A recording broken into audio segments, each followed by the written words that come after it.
Bienvenidos, bienvenidas, qué gusto que nos acompañen en este programa en donde hablamos de la justicia y asignaturas pendientes a través del análisis, el debate, las propuestas. Hoy hablaremos de un tema que, pues bueno, puede ser, no sé si polémico, pero por lo menos siempre hay ciertas resistencias, porque es impuestos. ¿Los impuestos son o no necesarios? ¿Qué debemos hacer? Se requiere una gran reforma. Para ello, me da mucho gusto recibir en este programa del canal judicial de televisión y Aspen Institute México, Arturo Pueblita. Gracias por acompañarnos, Arturo, presidente del Colegio de Abogados. Bienvenido. Gracias, Elisa, gracias por la invitación.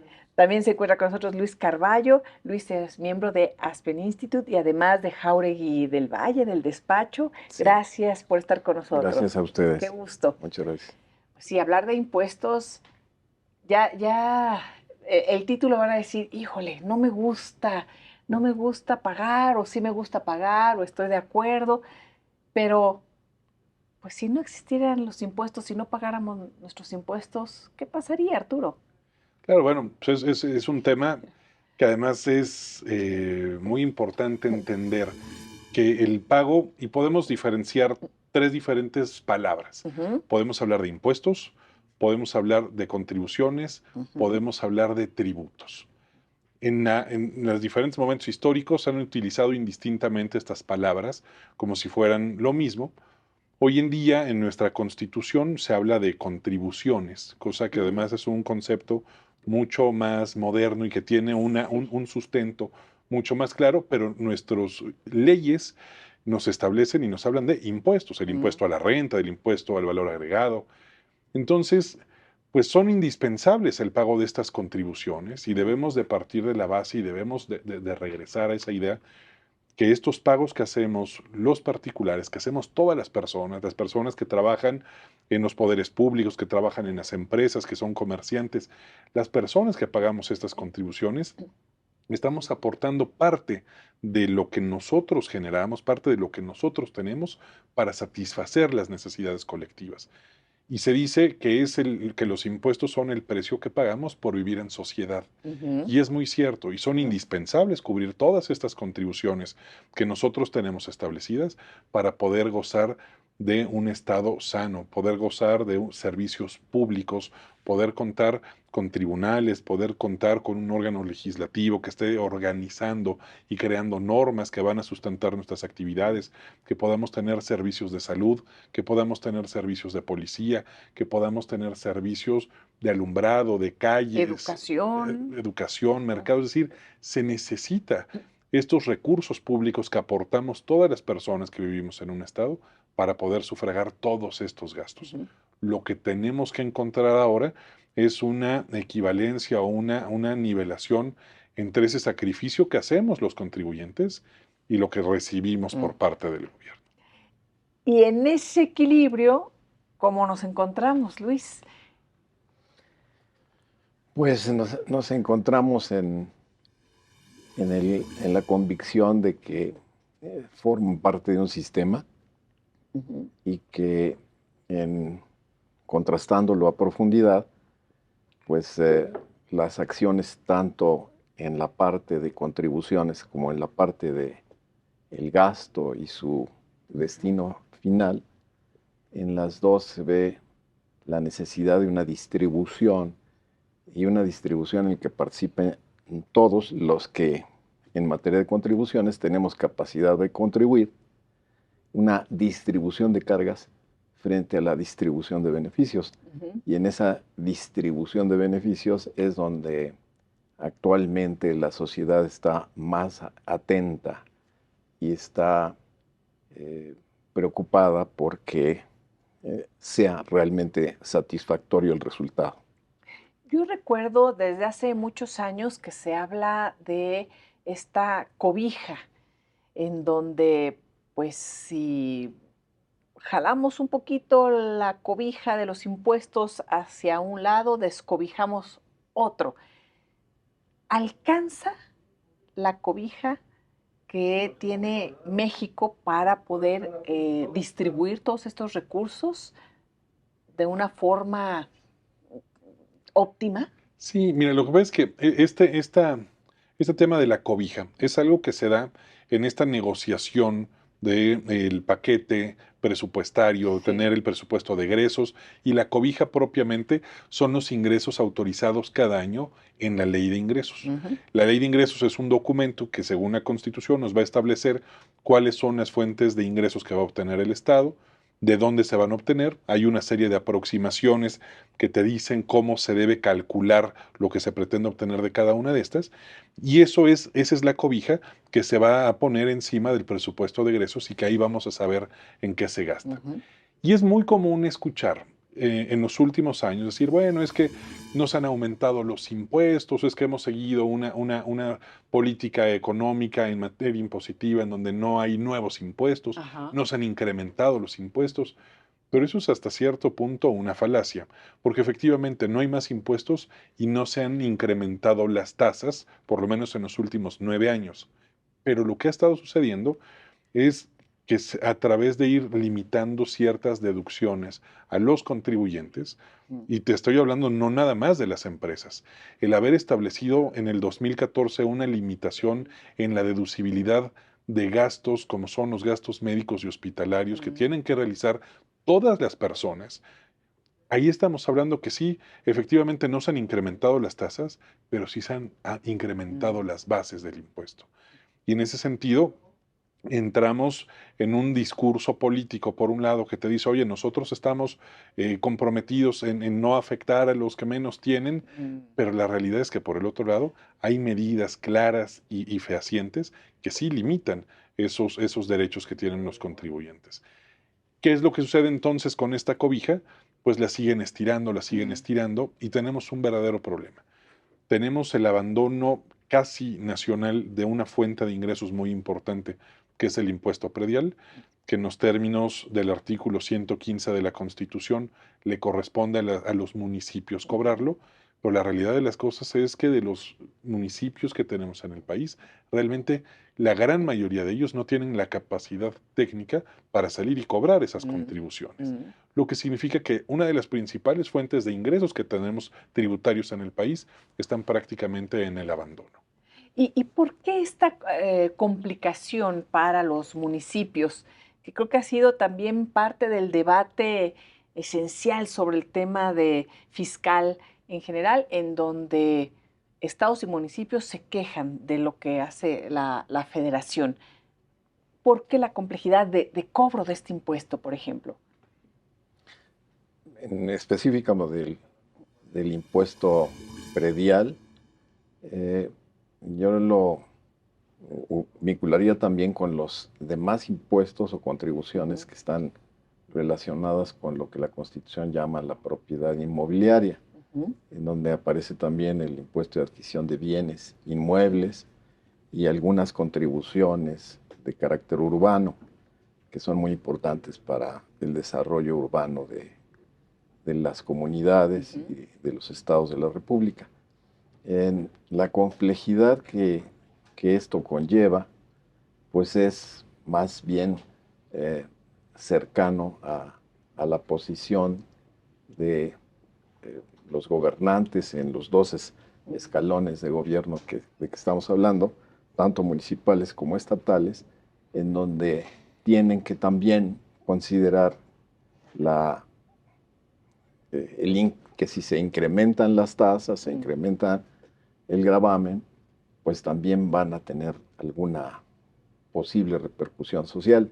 Me parece que por ese lado hay una vinculación en el Mm. tema Mm. específico de este tipo de El costo gravámenes. político que Claro. puede Exacto. tener oigan, tienen que pagar impuestos, no me gusta que él me cobre y entonces identifican al que cobra y entonces no voy a votar por él. Es decir, les preocupa esa parte, ¿no? Al extremo de que otro tipo de contribuciones que graban partes de las propiedades, como son los vehículos Mm. automotores, en algunos estados de plano han preferido mejor eh, eliminar el gravamen. Al grado de que pues lo vemos en la Ciudad de México muy, muy marcado, en donde los vehículos más ostentosos y de mayor valor, pues están matriculados y emplacados en un estado donde no hay gravamen. Mm. Recuerdo por ahí un escándalo de Ferrari, si no se acuerdan, ¿no? Un poco dándole la vuelta a esta parte de yo, por ahorrarme este impuesto, voy y le compro al estado vecino, ¿verdad? Y Claro, hacemos aquí. Sí, creo que esta cultura de cobrar también políticamente a quien está cumpliendo con una función de recabar los impuestos necesarísimos, claro. habría que cambiarla, pero ¿cuál es nuestra resistencia social? Vamos a entrar ahorita a muchos temas y creo que lo abarca también el pago de impuestos en diversas áreas que podemos ir analizando, pero esta parte, ¿por qué? ¿Por qué no nos gusta? ¿Por qué nos cuesta trabajo? Es un tema de que no ve, lo que comentabas, Arturo, que no estamos viendo que realmente nuestra contribución, y me gusta esa diferencia porque tú Claro. contribuyes, no me lo imponen, no es un impuesto, sino yo contribuyo. Estamos viendo que esa contribución no, no tiene el impacto que quisiéramos, no contamos con los servicios que realmente lo que yo estoy aportando debería, en lo que debería traducirse. Claro, mira, lo que pasa es que, regresando una vez a este tema de las tres denominaciones, tributos, impuestos, contribuciones, la denominación más antigua de estas era el tributo, y era lo que los vencedores en las guerras le imponían a los pueblos que eran sometidos. Ujú. Entonces, tenía esa obligación de entregarles un tributo, Que es tremendo, ¿no? que es tremendo. Además de ganador, Claro, además te tenías que, llevas todo, el ganador se lo lleva todo, ¿no? se lleva todo. El problema está en que en los últimos años también hemos vivido un retroceso en materia de política tributaria y nos hemos alejado de lo que ha sucedido en otros países, que es el desarrollo de la cultura contributiva. Exacto, ahí va ese tema de ¿Qué la tiene que cultura. ver la cultura contributiva? Pues es esta necesidad de transmitirle a las personas, y es parte de lo que tendría que formar parte de los cursos de civismo y de ciencias sociales de los niños desde que están en la primaria, en la secundaria, pero no es un tema de adoctrinamiento político.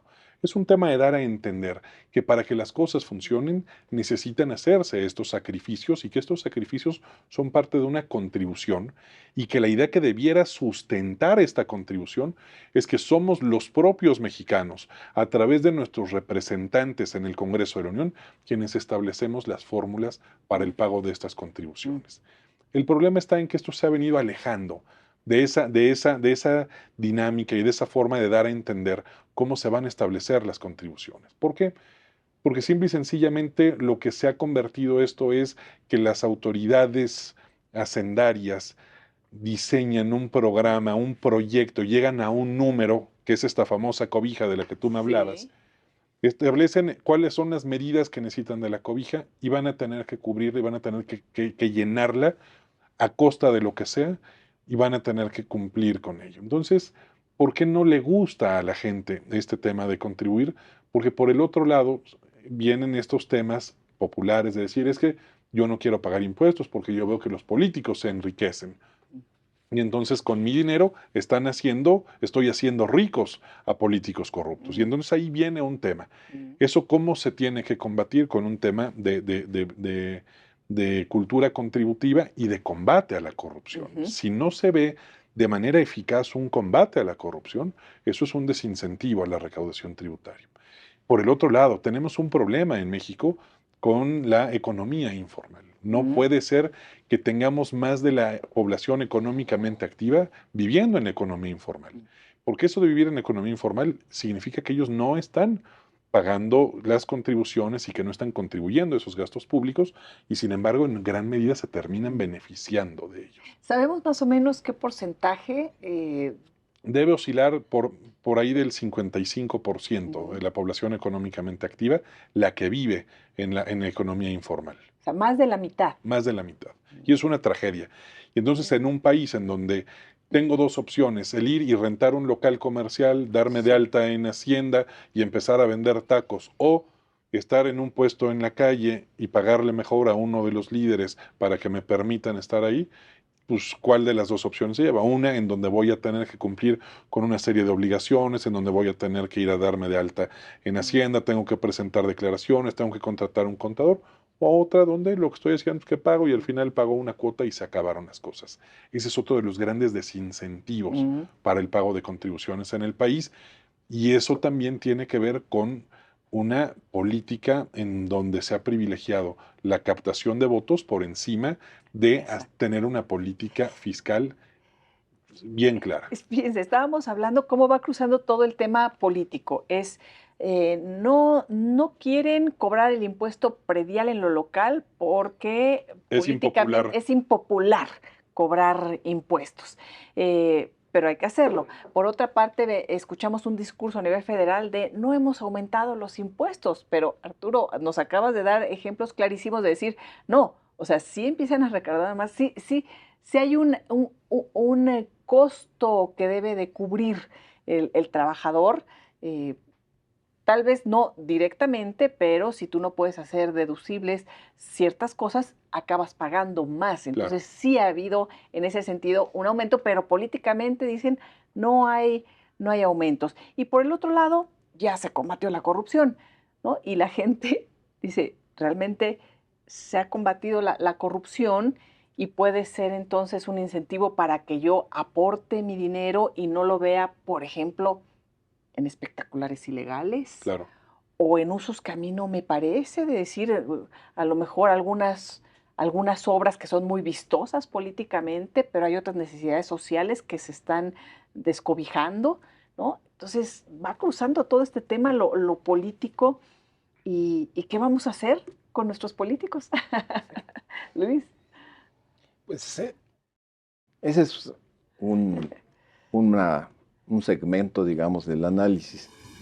Pero a mí me parece que una parte importante de la cuestión es el de regresar a el convencimiento social Ujú. de que la unidad que forma el sistema de contribuciones con el sistema de distribución de estas a través del gasto público debe ser una convicción para general de la comunidad. En Ujú. eso estoy coincidiendo de que es indispensable insistir en una educación cívica y en Sí, una educación que permee a todos los estratos sociales, porque eh, si se dice son los impuestos necesarios, son indispensables y necesarios para esta distribución mm, de las contribuciones en los beneficios que representan para la sociedad y en donde hay una efectiva reparto de, del resultado de la sí. contribución a los distintos segmentos sociales. Mm. En este sentido, pues sí se advierte un cambio importante, dado que se ha incorporado a la Constitución los llamados derechos de prestación, Ujú. derechos humanos de prestación, en donde no solo son los derechos sociales comunes a la educación, a la salud o a la seguridad social, sino también los que tienen mucho que ver con la posición de ciertos segmentos sociales, como los adultos mayores Ujú. Ujú. y otros sectores de la población. Hay un reparto de la contribución en, en la composición social, los distintos segmentos sociales. Y parece ser que en ese sentido, pues, eh, hay una respuesta a un reclamo que venía Sí. dándose, en donde teníamos una economía muy sólida en lo macro y Ujú. una economía muy débil en lo individual. En lo micro, ahora está esta redistribución eh, funcionando mejor, Si me preguntas a mí, Arturo. lo ves que yo no quiero ser, yo no, No, pero es que es importante porque, claro, cuando hay eh, una distribución, por ejemplo, de recursos directos, eh, pues uno piensa, qué bien porque ya hay una redistribución de la riqueza. Por ejemplo, pongámoslo así, ¿no? Una persona me dice, es que ahorita ya se redistribuye la riqueza. ¿Hay una buena redistribución?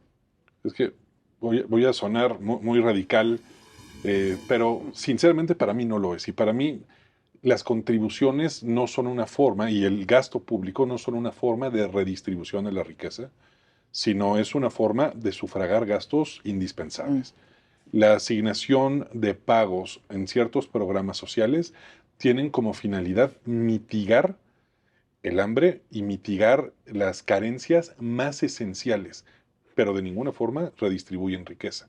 Al contrario, son una forma de evitar la pobreza en el mayor Extrema. nivel, de forma extrema. Pero para mí la única forma en donde a través del presupuesto pudiera haber una efectiva redistribución de la riqueza es a través de la educación pública.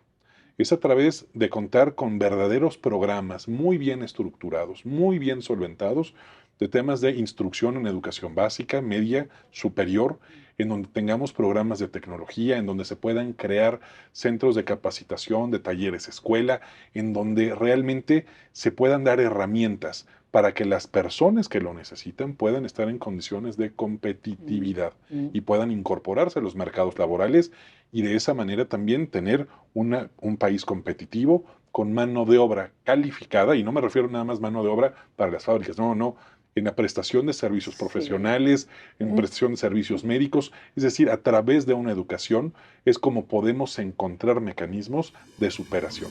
Y tenemos casos que podemos analizar, y hay unos muy interesantes, algunos estudios de comparaciones de lo que era México y cómo era Corea del Sur en los años 70 y contrastar lo que son México y Corea del Sur en la década del 2020. Y los resultados son diametralmente opuestos, siendo que en la fecha de partida, en 1970, las condiciones eran muy similares, pero si uno se pone a ver la inversión que hizo el Estado surcoreano en educación pública, en tecnología, en ciencia, en avances tecnológicos, es ahí donde se va a notar la gran diferencia.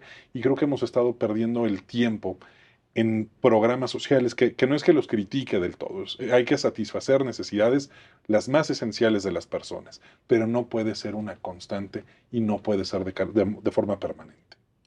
Y tampoco es suficiente con decir, doy estos programas sociales y descuido cómo estamos en el tema de educación hoy en día, cómo estamos en el tema de seguridad Claro. hoy en día, cómo estamos en el tema de Salud, hoy en transporte día. público.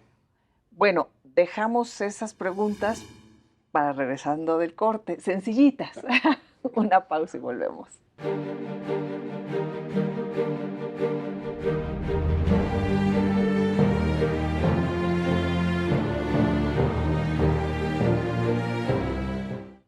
Continuamos con esta charla, pues muy interesante, porque al final del día, de una u otra manera, a todas las personas nos impacta el tema de los impuestos, pagar impuestos, porque lo hacemos de manera directa o de manera indirecta, Luis, ¿no? Hay muchas maneras también de contribuir y creo que es muy importante hacerlo, pero hay que hacerlo de la mejor manera. Si pudieras realizar una reforma a nuestro sistema a nuestro sistema fiscal, ¿cuáles serían los puntos importantes que se tendrían que contemplar para una gran reforma?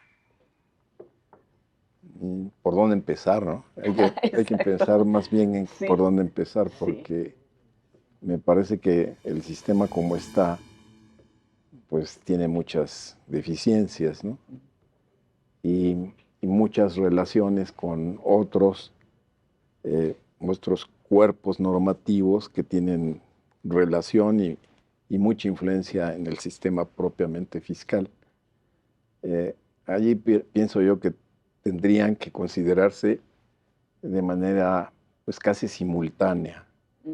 Y un tema que me parece muy importante aquí es el de la deuda, el de la deuda pública y su influencia en lo que pudiéramos llamar los déficits fiscales, en donde las diferencias del faltante pues, los tienes que cubrir con empréstitos.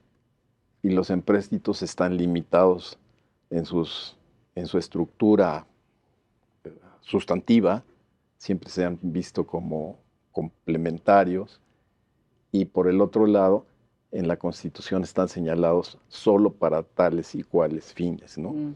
De manera que pues el tema del ingreso complementario y el del déficit tiene que ser considerado puntualmente al tiempo en que se cuestiona cómo reformamos el sistema fiscal. Y otro aspecto que también me parece muy relevante a nivel federal, pues es toda la temática de la seguridad social en México y de la seguridad social en el sentido universal, no solo en el sentido laboral, digámoslo así. Y esa parte pues está muy puntual, muy presente, y me parece que es una cuestión también del orden internacional.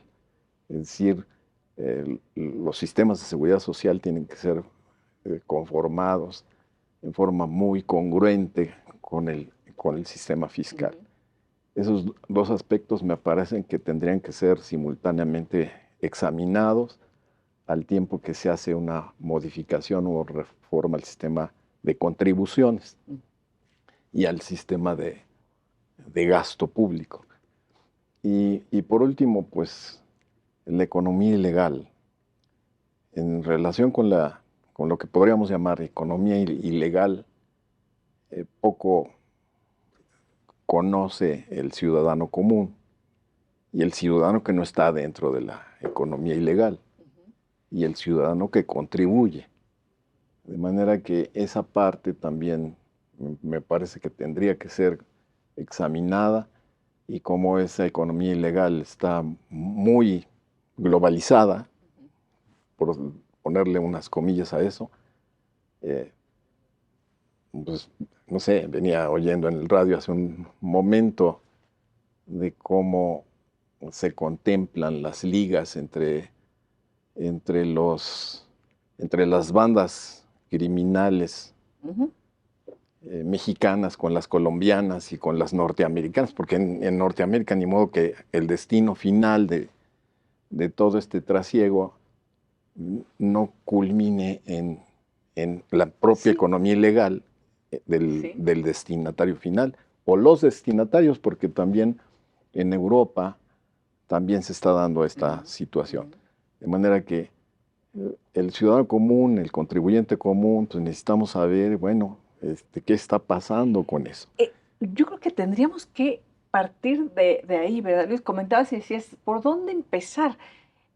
Es platicarnos qué nos ha pasado para saber qué está sucediendo en nuestro país, ¿no? Hablabas de estas investigaciones de los narcofiles que acaban de salir, que es una investigación multidisciplinaria en más de 20 países, con distintos medios de comunicación, incluyendo México, de una filtración que hubo de la Fiscalía de Colombia y de cómo la economía criminal está además totalmente ya imbricada y entrelazada con la economía formal, o no, o nos hacemos de la vista gorda, Arturo. Entonces, creo que es un tema delicadísimo, sin mencionar, por supuesto, uno de los crímenes que azota a nuestro país, que es el derecho de piso. Entonces, la gente, además de pagar impuestos, tiene que pagar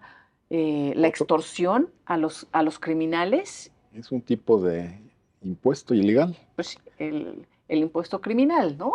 Entonces, que diríamos para el sistema de contribuciones, pues es el peor de los delitos. Así es. El que enfrente de ti se coloque un extorsionador y que es además un criminal y que no perdona. Sí. No ¿Cuántas tiene pequeñas límites. y medianas empresas o grandes empresas son víctimas de este impuesto criminal?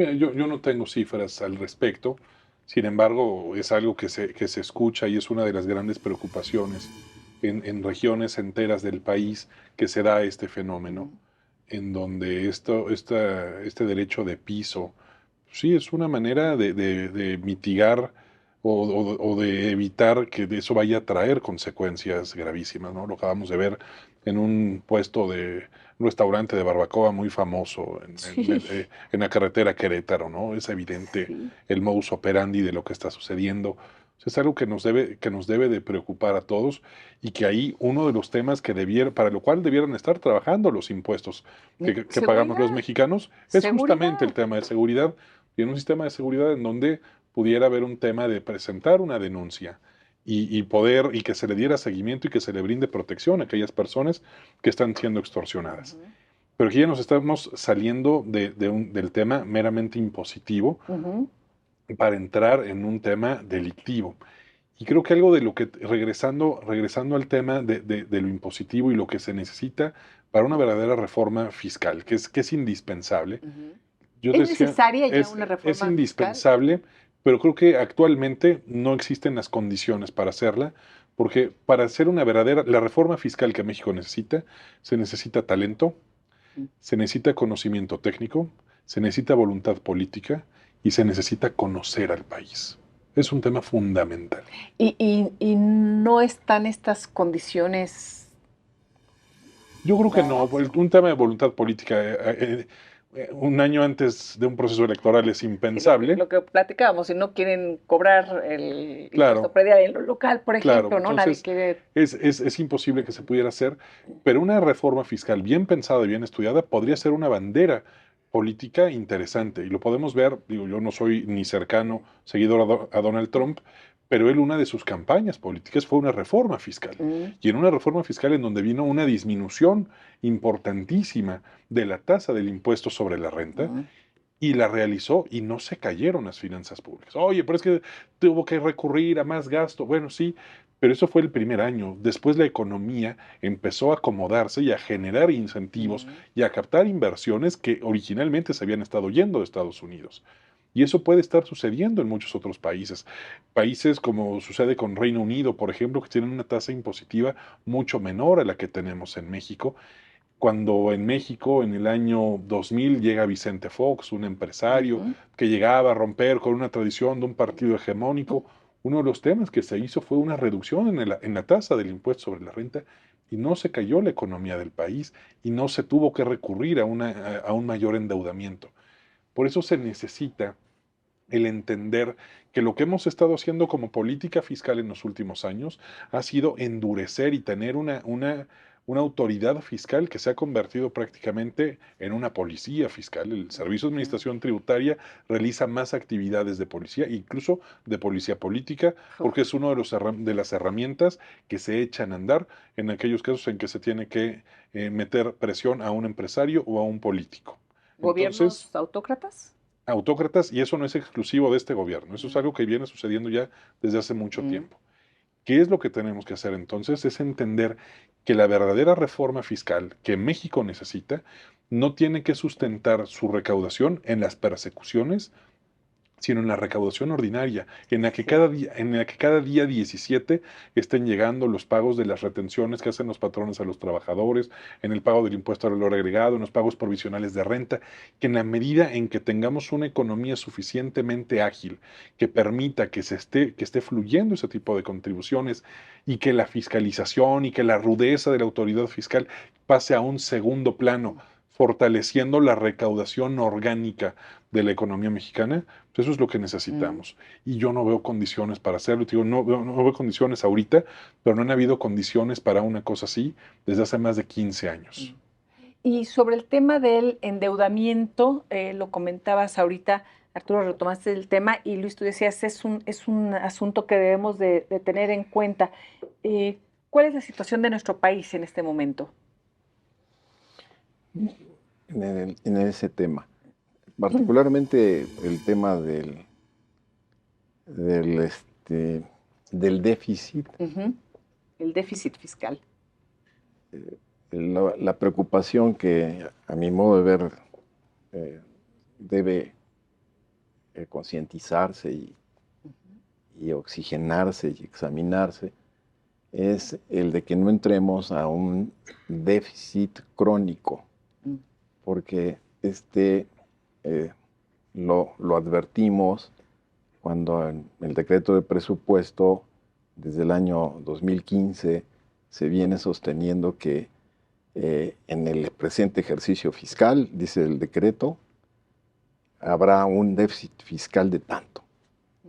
Entonces, la preocupación desde mi punto de vista es que esto no se convierta en un mecanismo crónico y que rebasemos los límites que las propias leyes tienen establecido. El artículo 17 de la Ley Federal de Presupuesto y Responsabilidad Hacendaria fija que en caso de un déficit se tiene que señalar los tiempos, los ejercicios en donde podremos ya restablecer un equilibrio presupuestal. Y no lo tenemos así. Ya, insisto, 2015 a la fecha, seguimos con un decreto que nos está diciendo que en este año habrá un déficit fiscal de tanto. Bueno, pero entonces los correctivos, ¿dónde están? O ya no estamos en falta frente a esa ley. Si esa ley dispone eso, o cambiemos la ley y señalemos lo que corresponda en un sistema financiero sano para el país. Ese es mi punto de vista. Y no sé, para los expertos, ¿no? A hablar de un sistema financiero sano, imagino que esa redistribución tiene que reflejarse en las necesidades que tiene la población. Cuando unos recursos se van, por ejemplo, a ciertas áreas que no son educación, salud, seguridad, o bien ya los derechos como recibir esta pensión, por ejemplo, de adultos mayores, que está en la Constitución, cuando no es eso y se van a otras cosas, ¿no? ¿Cómo podemos la ciudadanía cambiar ese sistema? Es que estoy pensando, siempre los políticos pues están muy preocupados en hacer política. Claro. Y al final del día, o en muchas ocasiones, no actúan como representantes de la sociedad, por ejemplo en el Congreso, sino como políticos, representantes de su grupo, de sus intereses y de su futuro, digamos. Claro. ¿Cómo revertir esa situación? Es un tema político. En el siglo XIX, cuando era ministro de la Corte, el ministro Vallarta, él decía que el Poder Judicial no debía meterse en temas fiscales. Y entonces los principios de justicia tributaria establecidos en lo que ahora es el artículo 31, fracción cuarta de la Constitución, pero que existían desde la Constitución de 1857, que estos derechos fundamentales que tienen que ver con el diseño de las normas son el de proporcionalidad tributaria, equidad tributaria, legalidad tributaria y destino al gasto público. Lo que decía el ministro Vallarta decía, oye, pues este no debe ser un tema en donde no se deba de meter la Suprema Corte no debe de estar analizando la constitucionalidad de las contribuciones, porque es un tema meramente político. Y debe corresponderle a los ciudadanos votar por los representantes que vayan a hacerles caso y que vayan a tomar las decisiones en función de los intereses de sus votantes. La realidad de las cosas es que sabemos que las cosas no funcionan así, no funcionaban así en el siglo XIX, siguen sin funcionar así en el siglo XXI en México. Pero sí tenemos que hacer ese esfuerzo. Cuando nos damos cuenta que los partidos políticos, una vez que están en el control del Congreso de la Unión o que están desde el ejercicio del Poder Ejecutivo, van tomando decisiones que van generando una serie de inversiones o de gastos que no son los que a donde se debieran estar destinando nuestras contribuciones, pues debiera ser a través del tema político. pero la realidad es que se vuelve muy difícil eso, porque en el espectro político entran en juego muchas otras cosas. Yo he visto desafortunadamente un deterioro en en la vocación democrática de la sociedad, y es algo que sucede en México y el mundo, Sí. en donde temas de ideología política se han ido convirtiendo más en una forma como de seguimiento, de formar parte de una porra, de un equipo de fútbol, ¿no? En donde mi papá era aficionado a las Chivas y yo voy a ser aficionado a las Chivas y hasta morir, y no Sí, sí, importa sí. que se equivoquen, y que pierdan, yo voy a estar ahí a ultranza. Y eso es parte de lo que ha estado pasando también con la política. Tenemos cada vez menos ciudadanos críticos y tenemos cada vez más personas que están interesadas en procesos en donde lo único que les interesa es seguir unos colores, que pueden ser de cualquier color y pasa en cualquiera de los supuestos, en donde los partidos políticos han ido generando también una identificación de clases.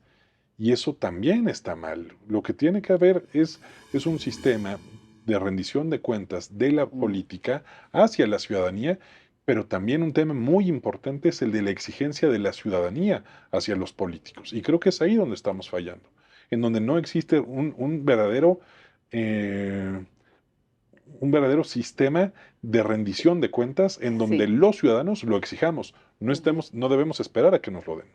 Y en esa exigencia de rendición de cuentas podríamos además, pues, saber exactamente hacia dónde tendríamos que ir, por ejemplo, en este uso de nuestros propios recursos, tener como mayor control y sentirnos además con el ánimo de decir yo voy a contribuir, ¿no? Claro. Para que esto mejore. Entonces, pues por supuesto, siempre cumplimos con nuestra obligación de pagar los impuestos y en lo particular, pues digo, me gusta pensar que mis impuestos, lo que yo pago con mi trabajo, se va a emplear para que otras personas tengan educación, ¿no? Entonces digo, qué bueno, ojalá que puedan ir a universidades tan fantásticas como lo es nuestra máxima casa de estudios, a la UNAM, ¿no? Y decir, qué gusto pagar impuestos para que tengamos la opción de ir a una universidad como la UNAM, por ejemplo, ¿no? Pero, pero desgraciadamente no siempre se hacen buen uso de los recursos públicos, ¿no? Por parte de los gobernantes y de los políticos. Sí, así es. Pues a mí me gustaría también comentar que redondeando esta revisión de cuáles son los aspectos que podrían también desarrollarse al mismo tiempo en que se examina el sistema de contribuciones y su posibilidad de reforma, el de que en esa economía ilegal supiera el contribuyente qué resultados concretos se tienen, porque han surgido en los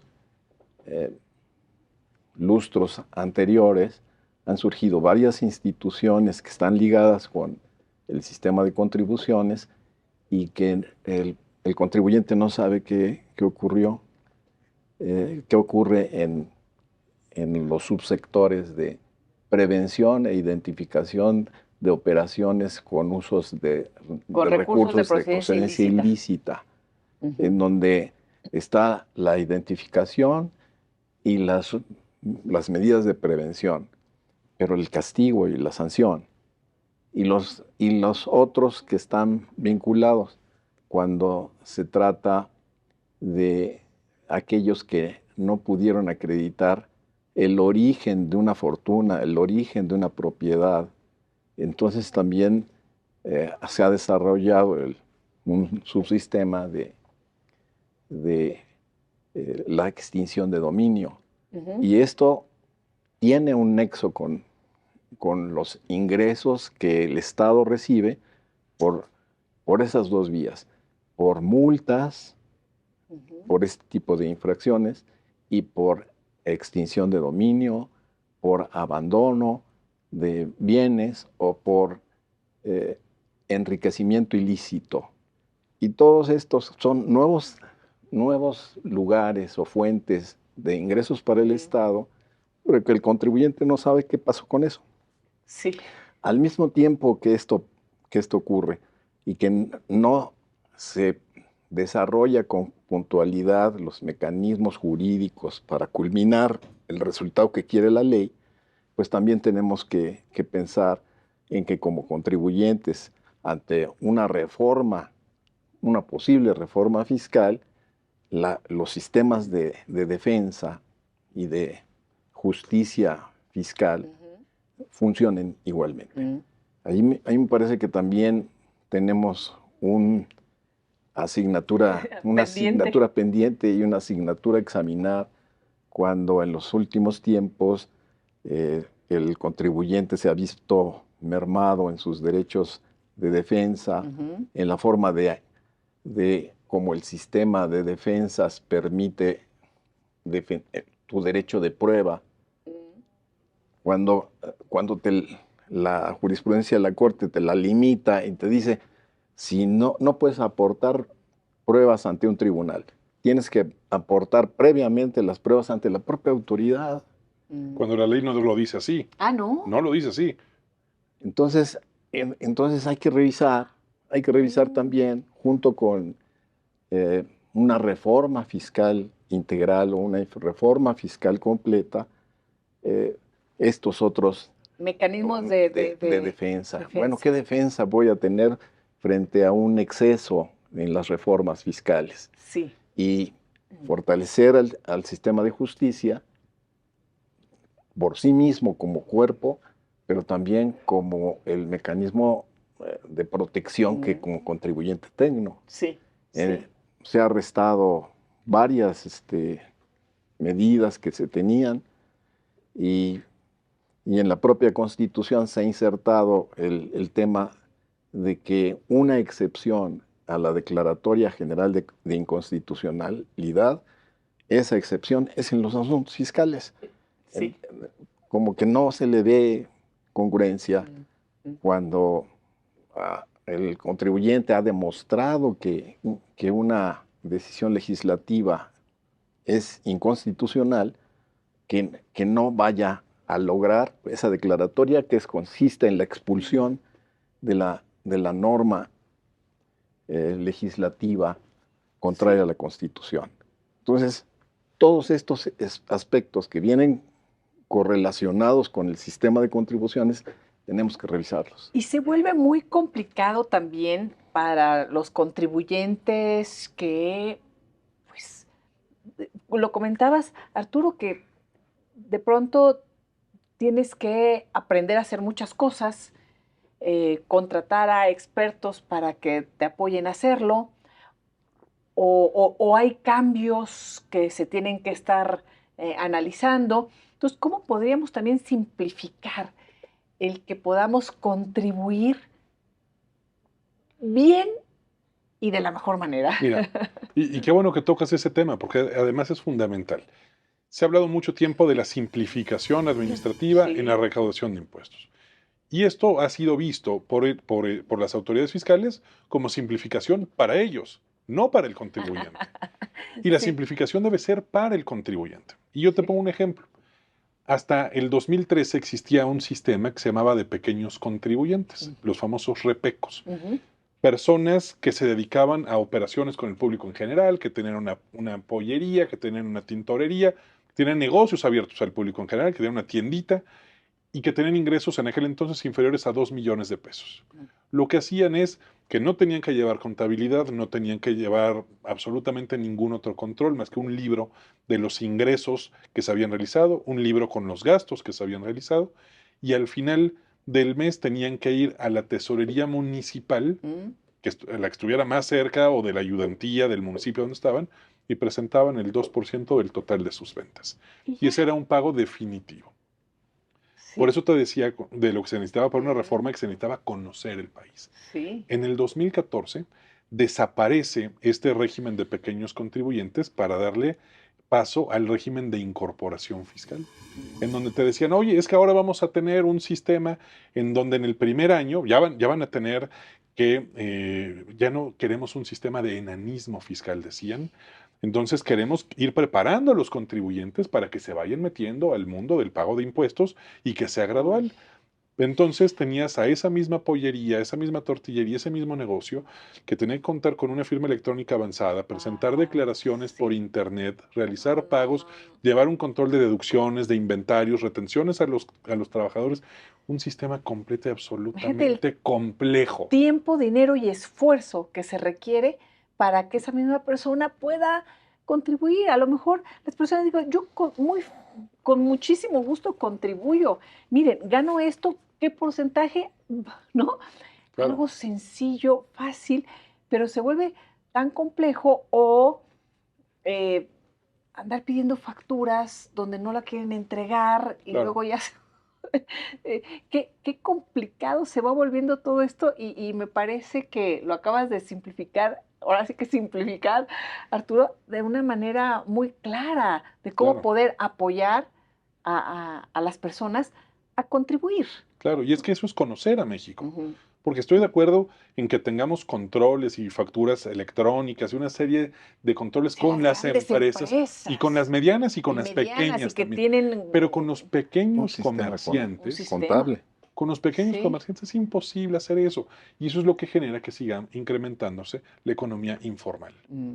Y eso es parte de desconocer al país. Y decir, oye, es que lo que estamos haciendo es que ahora vamos a tener un régimen fiscal en donde el primer año les vamos a perdonar el 100% del impuesto y el segundo año el 90% y el tercer año el 70%. Si se quedan en la informalidad van a tener un 100% de no pago de De no impuestos pago. de por vida. Exacto, exacto. Eh, los invito para que sigamos charlando de estos y muchos temas más, Arturo, Luis, y, e ir aterrizando, a lo mejor en algún otro momento, puntos muy concretos, ¿no? Porque es un tema tan amplio que podemos abarcarlo de distintas maneras, ¿no? Desde el punto de vista político, desde el punto de vista de la defensa del Claro, contribuyente, desde, en fin, pero qué importante, porque al final del día creo que lo que queremos es un mejor país y en donde las personas vivan de la mejor manera y puedan tener los derechos que la propia Constitución ya nos otorga, ¿no? Y parece ser que también estamos ahí con muchas asignaturas pendientes. Pero muchísimas gracias, Luis, gracias por habernos acompañado Gracias. y gracias nos vemos Elisa. pronto. Claro que sí. Gracias a ustedes por haber estado con nosotros. Hasta la próxima.